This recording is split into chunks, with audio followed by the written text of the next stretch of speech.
ओम विष्णुवे प्रभ विष्णुवे। हाँ, अध्यात्म से जुड़े हमारे सभी पाठक एवं श्रोता दर्शक बंधुओं, हम आपको गिरिमोहन गुरु चैनल के माध्यम से अनेक विषयों पर कुछ वार्ताएं, कथाएं और आपके लिए कुछ आपके जीवन में सुख समृद्धि के लिए कुछ उपाय भी बताते रहते हैं। और साथ में रामचरितमानस का धारावाहिक रोज एक दोहे का अर्थ समझा रहे हैं। इस प्रकार से आपसे हम जुड़े हुए हैं। अभी महाशिवरात्रि के अवसर पर हमने आपको हिंदी मंत्रों से भगवान शिव के पूजन का सरल उपाय बताया, सरल विधान बताया है।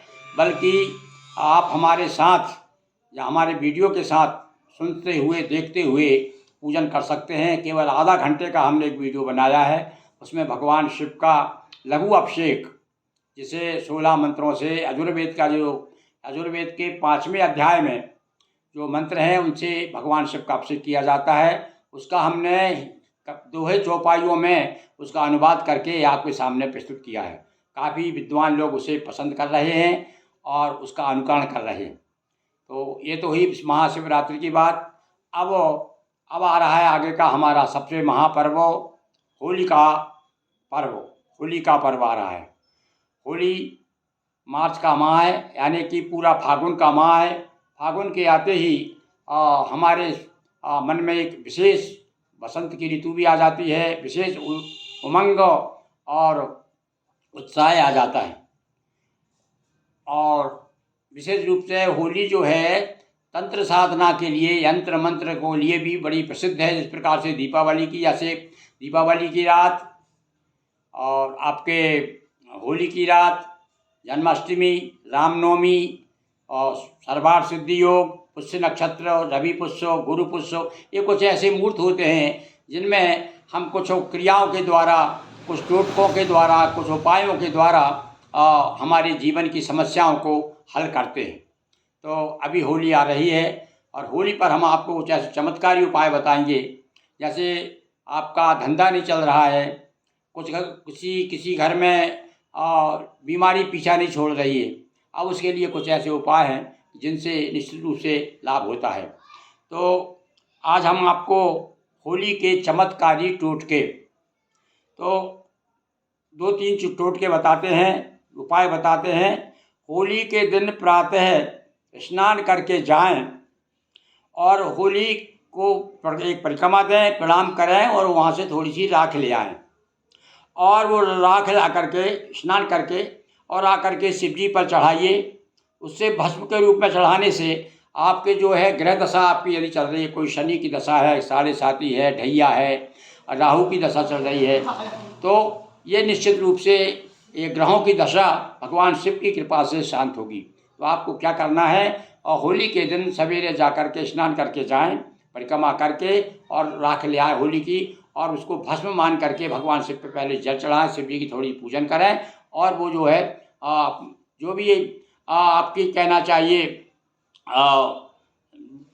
शनि अथवा राहु की जो भी दशा है पीछे पड़े हुए हैं, तो भगवान से प्रार्थना करिए, प्रभु हमारे जो शनि महाराज हम पे कृपा करें। आपकी कृपा हो जाएगी तो अपने आप ये शनि और राहु की दशाएं जो है, ग्रह दशाएं हैं जो है, अनुकूल हो जाएंगी। ऐसा आप प्रार्थना करके रात चढ़ाइए तो निश्चित रूप से आपकी ग्रह दशाएं शांत हो जाएगी। और दूसरा उपाय ये है, घर में नकारात्मक शक्ति दूर करने के लिए बड़ा सरल उपाय है। बस वही राख जो आप लेके आएंगे ना, उस राख को आप, दूसरा उपाय है कि आग्नेय दिशा में लाल कपड़े में बांध करके आपके घर में, जैसे ईशान, आग्नेय, नैऋत्य, वायव्य, तो इस प्रकार से मैं बैठा हूँ ना, पीछे आग्नेय है, तो आग्नेय दिशा में आप वो पोटली जो है कहीं कहीं बांध दीजिए, उसमें राख रख करके, और जो होली की राख आपने लाए प्रणाम करके उसे रख दीजिए। तो नकारात्मक जो घर में यदि स्थिति है कोई, वो दूर हो जाएगी। और थोड़ी सी राख लेकर के आप अपने घर में भी छिड़क लीजिए। ये तो हुए दो उपाय आपको। अब एक उपाय और आपको बता दें, बीमारी का उपाय।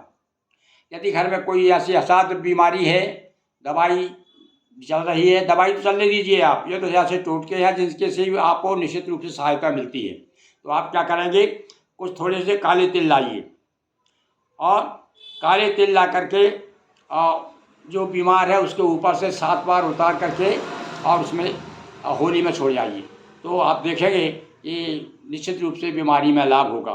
दूसरा एक उपाय और है कि राख जो आपने लाए हैं वो यदि बीमार है घर में तो उसको रोज़ 21 दिन तक रोज़ को राख का तिलक लगाइए और प्रार्थना करते हुए कि हम इसको यथाशीघ्र स्वस्थ हो जाए।